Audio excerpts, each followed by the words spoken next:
So I want people to know that's a true story, because that type of stuff does happen. In my opinion, one of the reasons why something gets that far is because of a lack of previous emergency check-ins. And so by you saying, you not feeling as though you have that minute, that is the exact moment where you should take the minute to check in on your relationship and have an emergency check-in.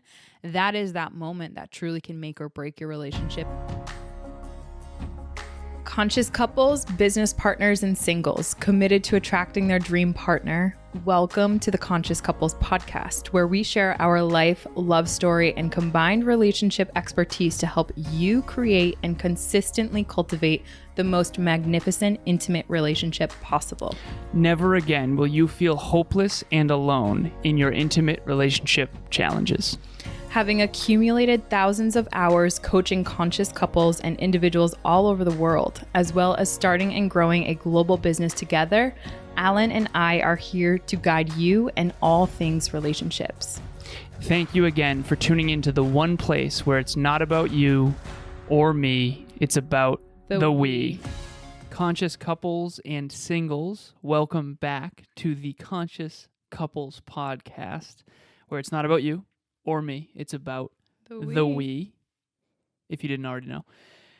Also, this is episode number 9, and we're in a giggly mood. It is late on a Tuesday night, and we're out here doing it because we're going away this weekend. Yep. And we want to make sure that we are ahead of schedule for our production team. By the way, shout out to Next Level Podcast Solutions. Ron, Aaron, Kev, Ron's team, awesome. Thank you so much for producing this show for our listeners. Okay, we're going to jump right in. So, why you need an emergency check-in.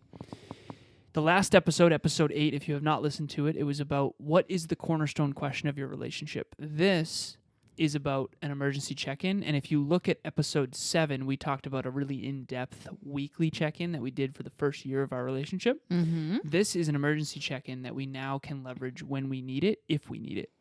So I'm going to tell this quick story.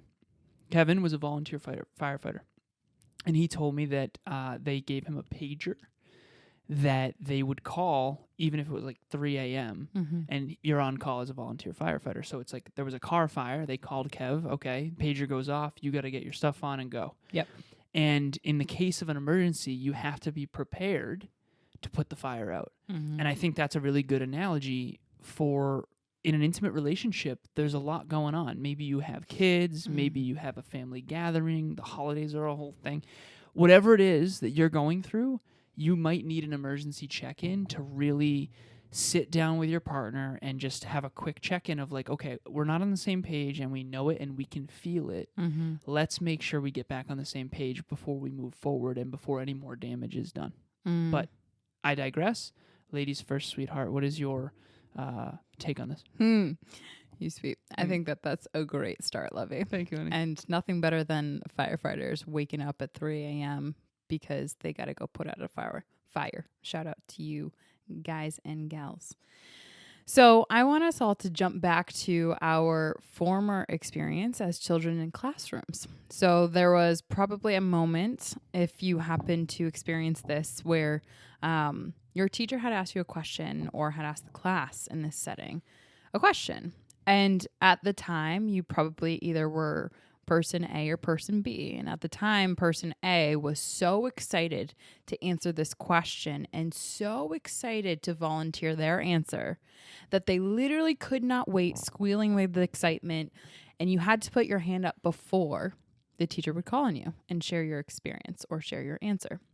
That's person A. Person B would be the person that is hiding underneath their desk, not wanting to be called on, so afraid that the teacher is going to say, person B, what's your perspective? Or what's your thought? Or what this? What that? And you are hiding from trying to express your truth. Why? Because at the end of the day, you don't maybe know what you're feeling, what you're thinking, what you believe about this book, or what your opinion on it is. You might not necessarily have the answer to what your teacher is asking you. And so you might shrink at even just the thought of it. And then I want you to fast forward and imagine yourself maybe 20 years from then. You get engaged with your partner. All of a sudden, instead of having a baby, you get a dog. and you decide that getting a dog is going to be the best experience for the both of you because, like many people do, they want to make sure that they're on the same page with how they raise and nurture that dog before they have babies. And it's a summer day, it's hot, you've been at home, or maybe you yourself are coming home and the dog greets you at the door and is so excited but has to go outside so bad, and you can tell. Now, you know that your partner is going to come home probably 10 minutes from now, and you just want to unwind. You just want to take a break. It was a really long, heavy day. And your dog, not having seen his or her favorite people, is now so wired, so excited, and starts barking at anything that he or she remotely believes is the garage door opening for your partner. So excited, very barky. And your partner gets home and you greet them, and they've had such a challenging day that when they go to greet you, your dog is barking and so loud to the extent where your partner, instead of going to embrace you with a hug, looks over their shoulder and starts yelling at the dog, telling it to shut up. And it immediately, before your partner gives you a loving embrace and hug, grabs the dog by the fur of its neck and slams it into the closet. Now that's a really, really rough visual. And I want people to really experience that with me as I say this, because a lot of the times, what are you going to do in that moment? If you two both grabbed that dog, or what was your quote unquote baby, your fur baby, and were to adjust that moment, instead of yelling and screaming and grabbing the dog by the scruff of its neck, were to actually, hug it out and then go and see what was up with the dog, what was your go-to stress response when you saw your partner do that? This was your partner that you had planned on living a life with.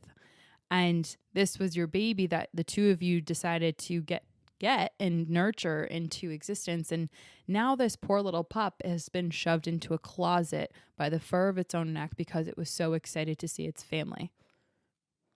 And what your go-to stress response was very probably either similar to person A or person B back when you were a child in school. You were either very excited and now probably fuming and saying, hey, this is not how we do things. This is not how we treat animals. This is not how we go about our life. Or you're probably so effing nervous of what the wrath is to come as a result of that experience. And so vivid, yes, but how it correlates to the emergency check-in is to what Alan had said. Are you on the same page with your partner when it comes to things, behaviors, conversations, communication that is out of alignment with you? Would you have, even coming from your own day that was really challenging, would you have treated your dog the same way your partner did? Would you have approached that situation similarly? And would you have thought that the two of you having been on the same page the whole time, or at least that's what you thought, would that have resulted in this type of experience for you? Where either you shell up, you concave, you freak out, maybe you fight back, maybe you start freaking out and pull the dog out of the closet. Now, this is an experience that I know some people have had because they've shared those experiences with me as clients. And the emergency check-in is a tool that Alan and I have used in instances that are not nearly as challenging or violent or terrible, quite frankly, as these that I've described. But they're a great tool. It is a great tool for each relationship, and why we believe that people need emergency check-ins. Just even the concept is a great way to get on the same page, being a partner, being in a relationship. Because while you might think you are, oftentimes there might be instances where that might be the complete opposite. So I don't mean to get all dark in this example, but I want to really bring that forward because if emergency check-in, and if you could understand what your stress response is in a moment that you feel and you know in your bones is outside of alignment for you, and you know what your stress response is, and you can name it like fight, flight, freeze, fawn. If you know what that is, then maybe you could be able to have a tool like this to be able to get on the same page with your partner and state your truth and express truly what was okay, what wasn't okay, what type of behavior you believe and you aspire to have in this relationship. I think that story, and by the way, that was a client. We'll keep it anonymous, but a client had that happen. Okay, so I want people to know that's a true story because that type of stuff does happen. In my opinion, one of the reasons why something gets that far is because of a lack of previous emergency check-ins. So I have written down, there's pesky bugs that will always take the garden. In any relationship, remember, all virtue, all love, all fulfillment, all beauty, all goodness in this world will be attacked. And you have to protect it. You have to guard it. You have to work hard and learn how to cultivate it. And when you have a planting of this beautiful garden that is your intimate relationship, or your relationship with yourself if you're single, okay, the pesky bugs are out to take the garden. And you got to kill the bugs while they're small. And so in this story that Emilia just told, as triggering as that might have been for anyone, okay, it's a true story and it happens. But if the person in that relationship saw signs, little bugs earlier and earlier, and had actually been proactive with emergency check-ins, she or he, in this anonymous story that I don't know the client, could have created that being on the same page, being on the same team, and then, when it comes to their pet, they could raise it together as a conscious couple rather than two people on two different pages with that kind of behavior. And so if you're out there right now and you can resonate with either of those stories that Emilia and I told, where you need an emergency check-in, it's time to have this conversation, okay? And so if you've never been in a relationship where you can literally say, hey, sweetheart or honey or whatever your endearing terms are for one another, can we just have a minute? Can we just do an quick emergency check-in, quick strategy session? We're going to do another episode on that another time, and it's kind of similar. But an emergency check-in is like, sweetheart, there's something wrong in me. There's something wrong in our relationship. I don't know what it is, but we need to figure this out because I'm insecure. I'm concerned. There's a bug in the garden and I want to identify it and kill it while it's small. And the key is that if you let those bugs stay in the garden and if you allow the suppression of self-expression to lead you down a path you shouldn't be going down, you're really not going to be proactive and the relationship won't last. And that's just the God honest truth. And so these emergency check-ins are things that you can use to say, listen, let's sit down and have an emergency check-in. That honestly was outside of alignment for me. And I love you, but we need to talk about this now. And so that's what an emergency check-in is. And the question that I have written is, when was the last time that you had a situation where you could have used an emergency check-in, but instead you did what a lot of people do, which is just suppress that truth. You just push it down and hope it won't happen again. Guess what? It's going to happen again eventually because it wasn't addressed when it happened. And you're going to have that emergency check-in and get back in alignment and set those boundaries. And this is difficult, but it's so, so, so important. And Emilia and I remember one time we were heading to a weekend away with her family, and we have really busy weeks. And so it's Friday night. We just got out of the gym. We just grocery shopped, and we're trying to prep a Saturday. We were going to cook dinner for everybody. And it's a 2.5 hour drive. It's like 8 p.m. and we're still not packed, and we're stressed, right? And I can tell that. So one of Emilia's, stress responses is to kind of freeze. Just shut down and process. And when she does that, I can feel it energetically. I don't feel like we're connected. And for me, mine is to flight or to fawn, which is, or fight or fawn rather, which is to kind of like freak out and immediately start like doing stuff, or to just fawn and like appease, like just to keep the peace. Right. What's up, everyone? I'm Sarah Pringle, and I want to share my experience with my relationships coaching with Alan and Emilia. So first of all, it far exceeded expectations. I was definitely nervous going into it, but they carry such an I got you energy, and we went the direction that I needed to go and dug through the layers that I needed to connect back to the relationships I currently have in my life. The most empowering part was them helping me realize that I have the power to attract any relationship into my life that I want, and that I have the ability to create the most beautiful relationship with myself and understand others at such a deeper level. They're this beautiful balance of yin and yang and masculine, feminine, and I'm so beyond grateful for all the magic that they're creating and putting out there, and all the beautiful, fulfilled, conscious couples that they're helping all over the world. For those of you who don't know, and we'll go into more detail in other episodes about this because we do virtual events on this as well. Yep. The 4 stress responses really quickly. You've heard most likely of fight or flight. So those are the first 2. The second 2, or the third and fourth rather, are fawn. Fawning is appeasing the moment. It's doing whatever you have to do to make things better for whoever is overly not emotionally regulated. Mm-hmm. Okay? So fight, flight, fawn, and then freeze is the fourth one.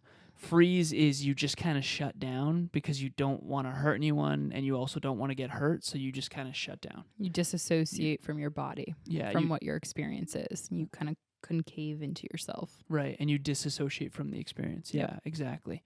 And so one night Emilia was doing that. Mm-hmm. And Which is why you felt disconnected. Which is why I felt disconnected, because Mm-hmm. I can tell, okay. And I said, sweetheart, just quick emergency check-in. Like, I don't feel like we're on the same page with Mm-hmm. this trip right now, because I thought we wanted to get there by 11. Mm-hmm. And you had told me, like, honestly, I think that's a pipe dream at this point. We're not going to get there at 11, so, like, let's not even worry about it. Yeah. And I told you my concerns. I was like, I don't want them up waiting for us. So Mhm. can we please text them and let them know, like, we're not going to see them tonight. Mm-hmm. And so we had a little emergency check-in. We were off. We were not on the same page for like 10 minutes, maybe 5 to 10 minutes, unpacking groceries. Mm-hmm. And I just noticed, okay, we are not on the same page here. We're in weird energy, and we're both stressed out about this weekend. Yep. Can we get on the same page? So I suggested an emergency check-in. We talked about it, and that took another probably 10 minutes or so, 15 minutes. And then we were off to the races. We ended up getting there at like 12. We ended up having a blast. That was the night that we actually created on the deck, there was a bunch of snow, and we got Wendy's on the way up. Judge us if you want. Oh my God. And we decided to take a wooden pole and decide to make like an igloo for our food. Yeah, because the refrigerator wasn't working. The refrigerator wasn't working. Or wasn't plugged in. Yeah, or it wasn't something. plugged in or something. And so we we were decided too late to figure that one out. So we decided to bury our food in snow, which, by the way, is the worst idea ever. It works. Because if it melts, you have soggy Wendy's. Oh, yeah. Soggy Wendy's, Yeah. Which is not great. We're not going because, to, we don't condone that. I love soggy Wendy's. Yeah. but Oh, no wonder why you did liked it. Yeah. Yeah. No, Emilia loves soggy food. We're actually going to eat some soggy chicken after this, I'm excited. which she's pumped about. And I actually am too, because it's kind of soupy and delicious. But delicious. soggy Wendy's is not for me. Yeah. But anyways, that's a story of an emergency check-in, where the emergency check-in not only got us back on the same page, but by the car ride and by the time we got to the lake house, I mean, it was just, we were on the same page, we're laughing. We're having a good time. And we do emergency check-ins and strategy sessions regularly, and we got good at these over time. You just have to say, okay, let's take a minute. And the one thing that I want to say really quickly is you're going to have to take a minute when you feel like you don't have a minute. Oh, yeah. That's the concern. Yeah, so babe. I'm so glad you said that. And shout out to Wendy's. Any leftover soggies come my way. No, I'm kidding. They do not sponsor this show, but they might after this plug.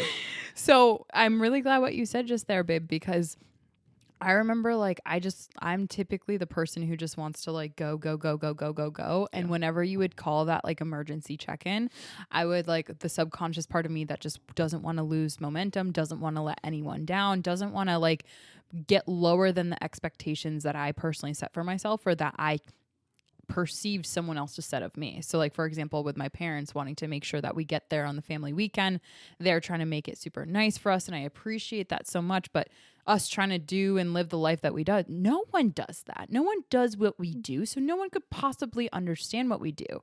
And it always feels like you're letting everyone that you love around you and that you really care about down. And so by you saying, you not feeling as though you have that minute, that is the exact moment where you should take the minute to check in on your relationship and have an emergency check-in. That is that moment that truly can make or break your relationship and really build up to something magnificent, or something like you had heard earlier in the podcast, something truly horrific. And those little moments that you can take, those are the building blocks to what you make. And so the only other point that I want to make on here is something that I do know a lot of people have an aversion to the word emergency. And this comes from the feeling of not being good enough to label an experience that for you is a big red flag emergency for you, because it might not be someone else's emergency. And I don't want people to go about only saving this card to have an emergency check-in as like the last resort for their relationship. We call it an emergency because you and I really have a high tolerance of what we deem as necessary and aligned within our relationship. But I think that it's really critical to understand that everyone has a different threshold of what an emergency check-in would look like to them. So for you in this case, that example was you felt disconnected. And really disconnected, and you saw an unhealthy coping mechanism of me processing through and feeling as though I'm letting everyone down and feeling as though it's a pipe dream. You feeling disconnected from me was the standard that you want to make sure we're not disconnected in our relationship. And so your threshold for that was an indicator that had you go to this trigger word, which was it's an emergency check-in. We need to get reconnected and back on the same page, because you know what time spent in the disconnected land between partnerships, what that can project into. And so, for example, an emergency check-in can be something like that, which I believe is very healthy for a relationship. But also in this experience that I had shared earlier, for example, the really poor behavior and unacceptable animal abuse that I mentioned earlier, that could be someone else's standard of like, this is absolutely not okay. And this is what will break. Like this is an emergency relationship, emergency check-in. And I'm not ever going to tolerate that behavior. As a matter of fact, there are consequences for this behavior, because here's what my values are. Here's what my belief system is. Here's what I aspire to be and do as a parent, as a mother, as a father, as a co-parent, whatever. And I think that a lot of people are afraid to express those standards, those boundaries, especially when it comes to an intimate relationship, that they feel like the emergency is a word that only is used for like terrible, detrimental things. And it's just important to understand that your terrible might be someone else's not so bad. And so I don't want anyone minimizing their experience when they feel it's out of alignment for them and it's really upsetting to them, just because their partner might have had something worse, or just because they in the past have experienced something worse. You do not need to tolerate that which you've experienced that you know is outside of alignment for you. And so the emergency check-in is a great tool for those beautiful moments that can help build your relationship, or when you know that you're in a moment that is going to continue the downward spiral of your relationship, and not to save it, but rather to speak your truth. So I think that this can be used in so many different ways, and we've seen it help so many different relationships in ways that they would have never thought, could be really beneficial for them. So wanted to make sure that I said that. Also, before we go here, it's important to understand that the emergency check-in is supposed to be a supplement to the proactive weekly check-ins. Yes. And so the proactive weekly check-ins are designed to catch most of the bugs, start there, and then if you feel like one of the bugs got through the net, so to speak, you can squash it while it's small before it turns into this big monster that takes the whole garden. And again, nothing against bugs, by the way. It's just an analogy. So we love bugs. We love bugs. They're necessary. And all things in nature. Yes. Okay, so before we go here, again, last question. When was the last time, think about it, when was the last time you could have used, we needed an emergency check-in there, and I didn't do it. We didn't check in. Emilia's earring just went. We need an emergency check-in on your earrings. We're going to have to talk about those earrings. Yeah, I'm kidding. for sure. No, I'm kidding. But when was the last time you had an experience that was really negative where you could have reconnected with your partner and been on a team again? Yeah. Had you had this tool, think about that so that next time you're ready and prepared. Okay, we got to jump. So a deep dive into your partner's love languages is actually this Thursday. So if you're hearing this, it is this Thursday. There's a registration link in the show notes. If you have not yet registered, please do so we can get an accurate head count. We have 25 conscious love languages. Gary Chapman started with 5. We realize there's far more than that. We have 25 conscious love languages. And if you have not listened to the episode about the love languages, please do. I think it's 5 or 6, episode 5 or 6. I'm not sure. But register at the link below. Reach out to Emilia or I if you have any questions.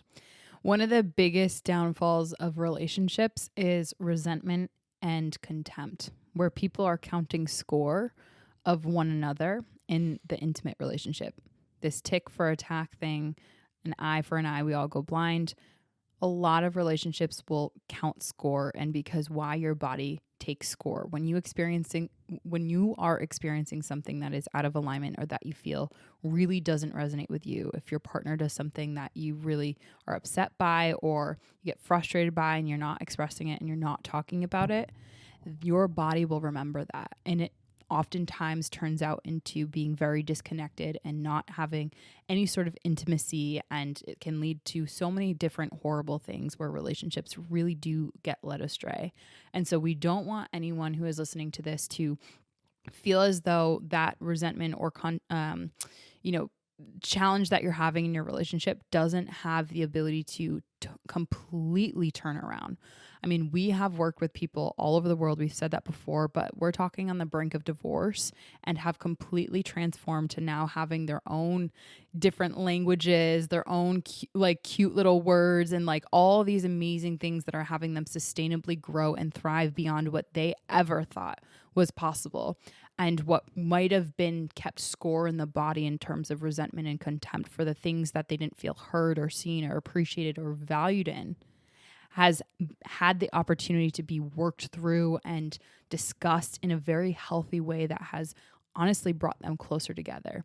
And so a lot of people, if you're listening to this and you might feel as though you have that moment where you really remember about your partner that they did this and it made you mad, and there was another instance where you were very frustrated, and honestly it's created a big wedge in your relationship. I don't want you thinking that you can't talk about that and have that bring the two of you closer, because if Alan and I and some of the work that we've done can really show you the brighter side to what can come of having an emergency check-in and knowing how to approach that based on your unique areas of strengths and weaknesses in your relationship, let me tell you, we can truly make magic happen. So please reach out to He and myself. We don't bite, like we said in the last episode. We really genuinely are so dedicated to helping relationships grow and thrive beyond what they ever thought was possible. And we've done it before. We'll do it again. And we want to encourage you to be that person that can really, have an incredible relationship and know how to approach these emergency check-ins and when to use them. So if you're out there and you are thinking, how did we get here? We were so in love at the beginning of our relationship. What happened? Yeah. Just reach out to us. DM us. We can help, I promise. Relationship coaching is like relationship therapy, but it's different because it's more aspirational. It's more about the goals you want to achieve together, but it can have the same positive impact. So I promise you, if you are sitting there like, how did we fall out of love? We were so in love for so many years or so many months or whatever it is, but how did we get here? If you're on that threshold of like almost breaking up or completely disconnected or losing hope, let us be there for you. At least give it a shot. At least give it a shot. Reach out to Emilia or I. Appreciate you saying that. Of course, sweetie. Of course. Okay, so we got to jump. This was episode 9. Again, why you need emergency check-ins in your life. And remember, it's not about you or me. It's about the we. We'll talk to you soon. Bye, everyone. Thanks for joining us for another episode of the Conscious Couples podcast. We love connecting with the Conscious Couples community, so please make sure you follow us on Instagram.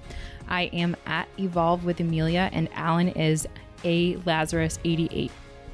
Also, if you or your partner resonated with this episode, leave us a review at the link in the show notes, and please share this with someone you love and care about.